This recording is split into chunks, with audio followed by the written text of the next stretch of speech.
Depuis plusieurs années, la rumeur court. 30% des écoutes des nouveautés musicales françaises seraient des faux destinés à gonfler les classements. Sofian Fanen est journaliste et cofondateur des Jours.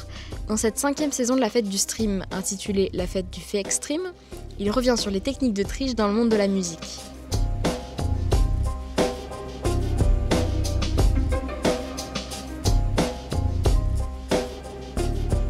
Bonjour Sofian, tu es l'auteur de la série La fête du stream.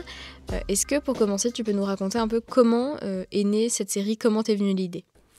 Parce qu'on a lancé les Jours en 2016 et on était vraiment à ce moment-là en plein dans l'installation, on va dire, du streaming en termes grand public. Les plateformes de streaming, Deezer, Spotify pour les premières, sont nées en 2007, mais il a fallu plusieurs années et une adaptation en termes d'usage, que les gens aient des téléphones mobiles, etc., pour que le streaming devienne vraiment un acteur majeur du monde de la musique, et ça s'est fait à partir de 2015, voilà, les années 2015-2018, ça a vraiment été clé. Et donc nous, on était là en 2016, c'était le moment d'enquêter là-dessus. Moi, j'avais déjà enquêté sur ce sujet-là quand j'étais à Libération. Je couvrais déjà ces sujets à Libération, de plateformes musicales, de mutations numériques.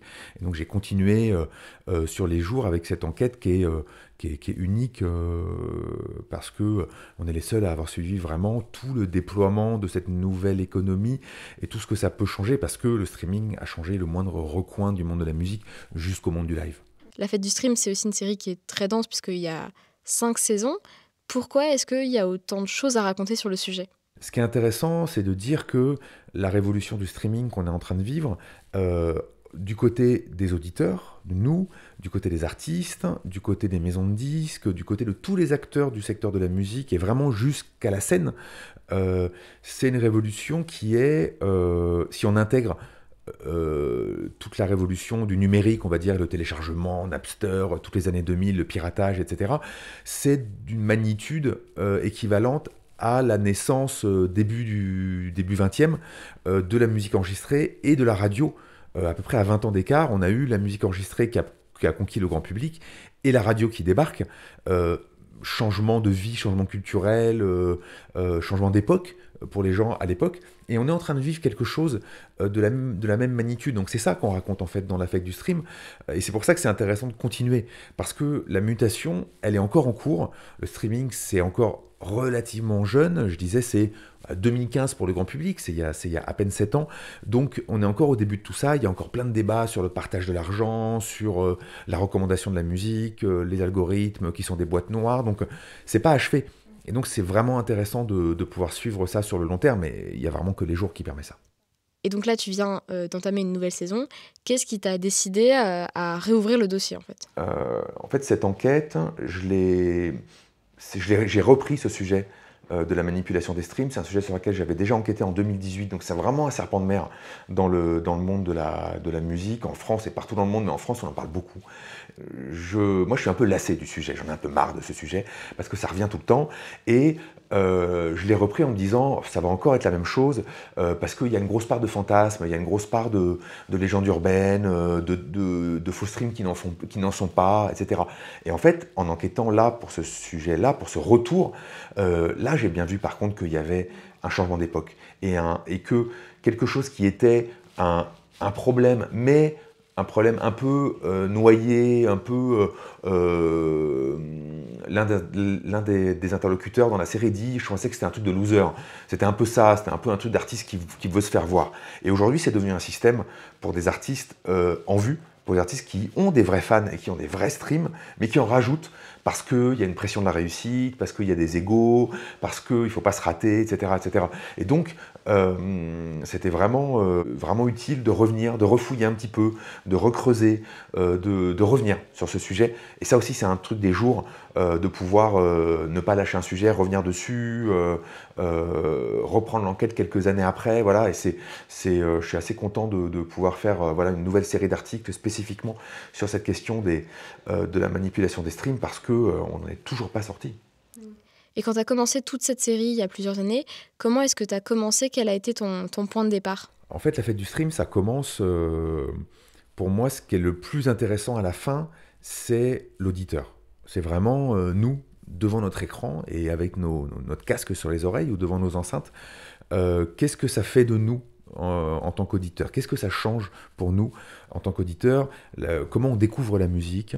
Quelle musique on découvre? Quelle musique on n'écoute pas en termes stylistiques, mais combien de musique on écoute, voilà. Et en fait, le streaming change tout. On écoute beaucoup plus de musique, les choses vont plus vite, les sorties sont rythmées différemment, les albums ont changé de forme, le son lui-même est différent, etc. Donc, c'est un point de départ.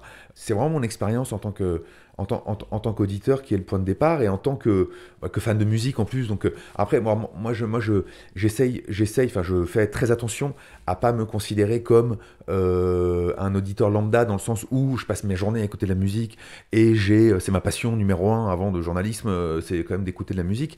Donc j'ai un rapport différent, plus profond que la majorité des gens à la musique, mais je pratique beaucoup les plateformes, donc je les vois changer, je les vois bouger, je vois ce qu'elles essayent de faire, je vois ce qu'elles fabriquent comme écoute, ce qu'elles proposent comme playlist, je les ai vues changer, voilà. Donc ça c'est vraiment le point de départ. Ensuite, j'ai beaucoup travaillé au début justement sur le côté recommandation de la musique. C'est-à-dire, en partant de l'auditeur, on descend vers la plateforme et on essaie de comprendre comment les algorithmes fonctionnent, comment on nous recommande de la musique, pour le meilleur et pour le pire. Il n'y a pas que des mauvaises choses, il y a plein de bonnes choses dans la recommandation. Recommandation algorithmique, recommandation humaine. J'ai beaucoup travaillé sur les playlists éditoriales des plateformes de streaming, avec des vrais gens qui écoutent des disques, qui les mettent dans des playlists pour nous recommander des nouveautés, mais aussi de plus en plus dans des micro-genres, etc.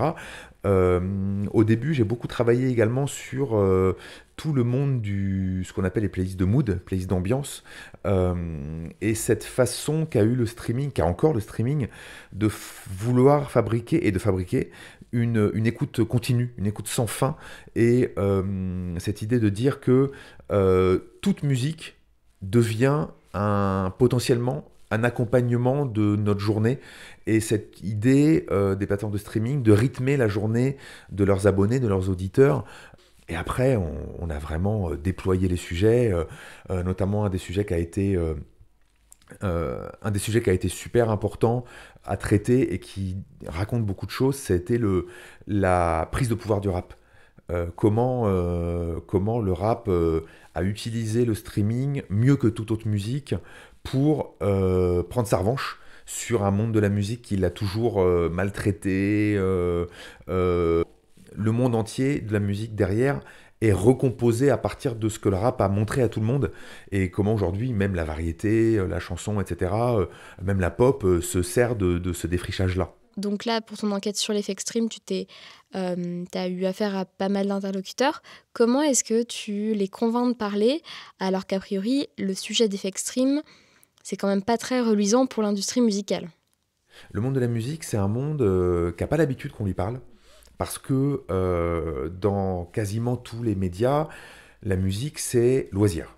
C'est sympa, c'est détente. C'est la fin du journal, on n'est pas là pour s'embêter avec des trucs compliqués, on n'est pas là pour parler des sujets qui fâchent. Il faut que ce soit sympa, c'est paillettes. Et du coup, les gens dans les maisons de disques, mais même à la SACEM, donc la société qui gère les droits des auteurs-compositeurs, et même dans les plateformes, en fait, ils sont assez contents qu'on vienne leur parler. Ils sont assez contents de voir arriver quelqu'un qui connaît vraiment le sujet, et ils sont plutôt accueillants et disponibles. Alors évidemment qu'il y a des sujets qui les embêtent plus que d'autres, et qu'aller parler du fake stream, Universal n'a pas voulu parler, Sony n'a pas voulu parler, Warner n'a pas voulu parler, mais moi j'ai des contacts dans les maisons de disques, et c'est ces gens-là qui vont me parler de façon anonyme, prendre la parole comme ils peuvent, on va dire. Dans les plateformes de streaming, la même chose. Sur le fake stream, Spotify ne veut pas parler, Apple parle pas, Amazon parle pas, Deezer parle sur ce sujet, c'est une chance. Donc voilà, le fake stream, c'est pas une enquête facile, parce que y a beaucoup de gens qui ont peur de parler, parce que tout le monde est acteur et tout le monde est victime en même temps du sujet. C'est-à-dire que il y a beaucoup de fake stream dans plein de gros labels, mais c'est toujours d'autres qui en fait. Donc, et surtout, la difficulté du fake stream, c'est que Ça peut être de la faute de l'artiste, ça peut être de la faute du manager, ça peut être de la faute du label, ça peut être de la faute de fans aussi. C'est très difficile de remonter à la source du commanditaire en fait des faux streams. Et d'ailleurs, les gens s'en servent pour s'abriter en disant moi je suis pas au courant, c'est pas moi qui l'ai fait, c'est peut-être lui. Donc tout le monde s'accuse et donc personne veut vraiment parler librement.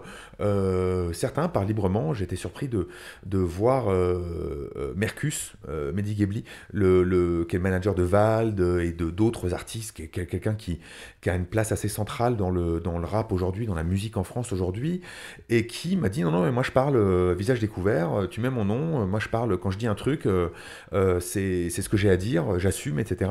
Donc il parle très librement dans cet article et dans cette série d'articles, et c'était vraiment intéressant d'avoir sa vision, mais il y a une frustration clairement d'avoir plein de sources, mais qui sont des sources majoritairement anonymes, parce que en plus le monde de la musique c'est un tout petit monde, tout le monde se connaît, tout le monde se reconnaît facilement, et se griller chez Warner, c'est aussi se griller chez Universal ou chez Sony, etc., parce que c'est vraiment un tout petit monde en France.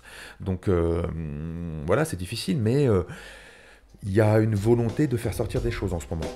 Donc le sujet est vraiment pas fini. La fête du fake stream est disponible sur lesjours.fr. Vous pouvez aussi nous retrouver sur Instagram, Facebook et Twitter @lesjours.fr ou nous écrire à contact@lesjours.fr. On se retrouve très vite pour un nouvel épisode.